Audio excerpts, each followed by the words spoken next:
Good morning नमस्कार दर्शक बंधु चलतु आज केतोटी गुरुत्वपूर्ण खबर उपरे नजर पकाइबा। प्रधानमंत्री नरेंद्र मोदी राशन कार्ड धारी को देले बड़ खुशी खबर। एबे राशन कार्ड धारी माने चाउल गहम व्यतीत 9टी सामग्री मागणा। प्रधानमंत्री नरेंद्र मोदी राशन कार्ड धारी को देले बड़ खुशी खबर। एबे राशन कार्ड धारी माने चाउल गहम व्यतीत 9टी सामग्री मागणा पाइबे।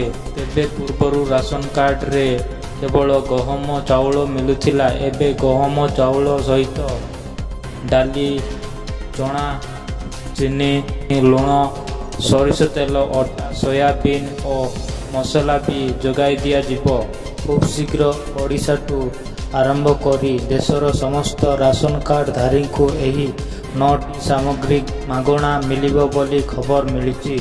परवर्ती खबर मुख्यमंत्री मोहन माझी कड़ा निर्देश पुणी जिला गस्ती जिबे ओडिशार सबु सचिव।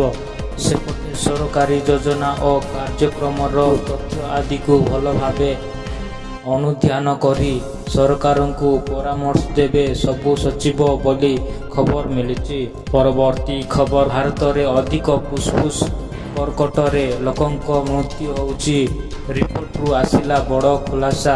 गोटे पटे सारा विश्व रे प्रति वर्ष प्राय 18 लाख लोक फुसफुस कर्कट रे मृत्यु वरण करुथिबा बेले भारत रे पाखापाखि 50,000 लोक फुसफुस कर्कट रे मृत्यु वरण करुथिबार खबर मिली।